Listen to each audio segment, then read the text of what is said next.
Hello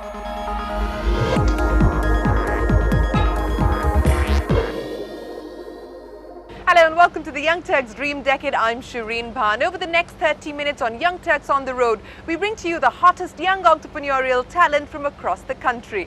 On the Young Turks tutorial, we give a young startup a chance to meet with a venture capitalist of their choice. And on the YT Buzz, we tell you about what's hot and happening in the world of entrepreneurship. Here's a quick glimpse of what we have lined up.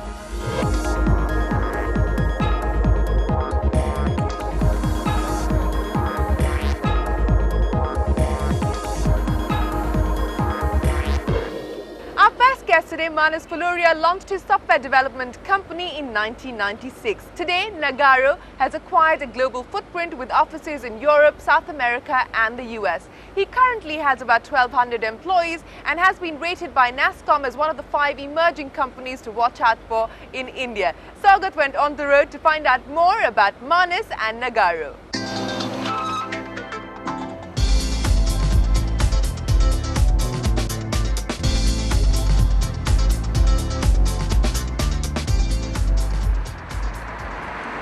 The IT industry is a hotbed for entrepreneurship in India, and our guest Manas Fuloria is riding on that wave. Starting up 15 years ago with his venture Nagarro, today he manages a $20 million global business that he hopes to take to $1 billion someday.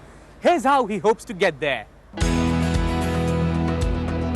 A part of the $60 billion IT and software services business in India, Manas Fuloria is bringing back-end IT businesses to the forefront.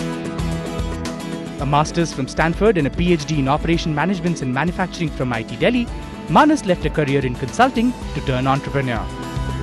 Riding on the dot-com wave in 1996, Manas launched Nagarro, a software services company. Nagarro develops turnkey software solutions for major corporations and independent software vendors operating on platforms like Java, .NET and SAP. A Google Enterprise and a Microsoft Gold certified partner, Nagarro works for industries ranging from manufacturing, healthcare, financial services, retail and logistics. We serve a large variety of technology segments and verticals and geographies, as you know. But the underlying theme is that we want to work on solutions that are strategic differentiators for our customers. So, for example, we work with Lufthansa on price optimization. So it's very complicated, requires a lot of modeling of their network, of their equipment, of their competitors, of their customers, and so on. And we love that.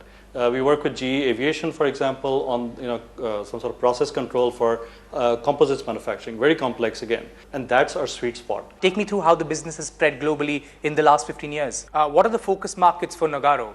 2/3 of our business comes from North America, which is primarily the US, but Mexico is a growing market for us. And then in Europe, we are really strong in Scandinavia and Germany. We are beginning to build up our presence in the UK. We want to put up development centers over the world and actually look for customers all over the world who are not satisfied with the regular type of outsourcing. So US and Europe are your focus markets, while India also has a strong and diverse SME sector. What keeps India off your radar? India is very exciting. Don't get me wrong. India is very exciting. The market is still maturing though. So, and especially at the end of the spectrum at which we play, we're not sure that the market is mature enough for it yet. Headquartered in the US with subsidiaries in Europe, South America and Asia, Nagarro today employs over 1,200 IT engineers worldwide. Though the recession stunted growth for the IT industry globally, Manas believes the downturn was a blessing in disguise for outsourced software ventures like Nagarro. Doubling its enterprise sales and analytics application business in 2010, Manas believes the worst for the IT industry is well behind us.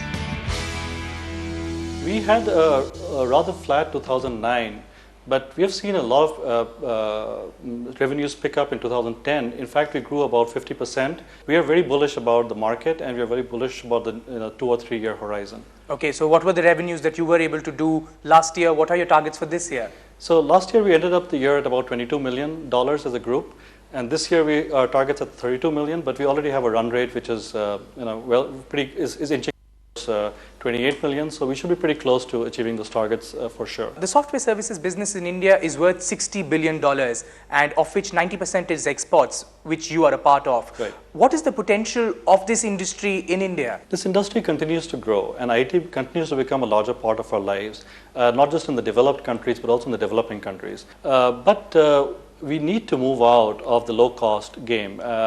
I think more and more companies have to focus on a global talent situation. So we like to believe that when a company comes to Nagarro, it comes to us not because we're offering them a lower cost, but because we have the best people in the world to do that job. I think India needs to position itself more and more in that way, rather than just as a cost arbitrage opportunity. I think that a lot of companies in India have built tremendous processes. And in terms of process leadership, I think Indian IT is far ahead of IT services around the world. So we believe, for example, that person for person, we have the brightest minds in companies of our size or larger. So we don't grow as fast, but we're able to occupy this niche. And in the years to come, this will become more of a feature. You'll find companies starting to pick different USPs to differentiate themselves from what is otherwise considered as outsourcing to India, a very generic sort of term. You operate on open source knowledge space. What are the new technology trends that you see in the business? I think the big meta trend is mobile. So we are building a large mobile practice, and we are trying to we had this announcement just recently about Microsoft and Nokia. Now something like that, when it happens, it just sets a whole lot of possibilities in motion.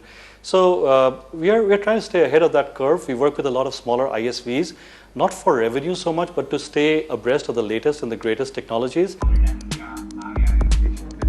Rated among the global outsourcing top 100 in 2010 by the International Association of Outsourcing Professionals, Nagarro has also been ranked among the top 5 emerging companies by NASSCOM in India. Taking his lessons in entrepreneurship to other emerging entrepreneurs, Manas has now embarked on a new journey as an angel investor.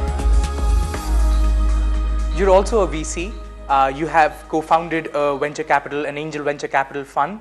How did that happen? Take us through that. I think over time you realize that access to capital is a major part of the challenges which an entrepreneur faces. So you don't want to see great entrepreneurs come crashing down at that point. And so after a number of startup associations, I began to feel that we needed to start to do something to help deserving entrepreneurs, and we set up this small thing in a small way. So what are your areas of interest for investment?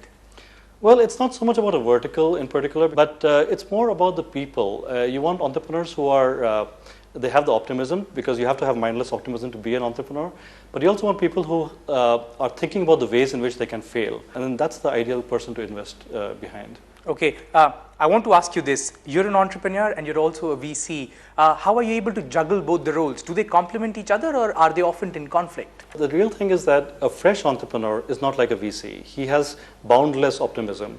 The VC has boundless pessimism, if I may say so. It's a bit of a generalization, but the VC is like an experienced entrepreneur who has seen a number of entrepreneurial ventures go wrong, and he knows all the failure modes. So he's wondering more about the failure modes and about the general ways to scale an idea without breaking. So I think an experienced entrepreneur and a VC or an angel investor are very, very similar, or can be very similar. So how do you categorize yourself, a fresh entrepreneur or an experienced one? Extremely experienced with a lot of bad experiences, but that's how you learn. But doesn't that make you a pessimistic investor? No, I think it makes you a realistic investor. So Manas, tell us, what are the newer verticals that you're looking at, and in terms of scale, how are you looking to scale up the venture? We are growing very fast. We expect to hire about 3,000 people in the next 3 years.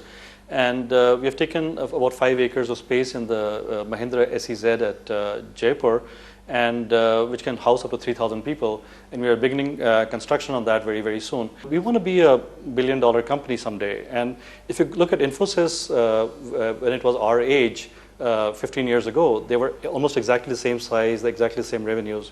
So we don't see any reason why we cannot be another Infosys. At the same time, we don't want to be exactly an Infosys. We want to still maintain our niche of being, as I said, on the elite part of the spectrum, because Infosys has been there and has done that already, right? So we want to be doing something slightly different.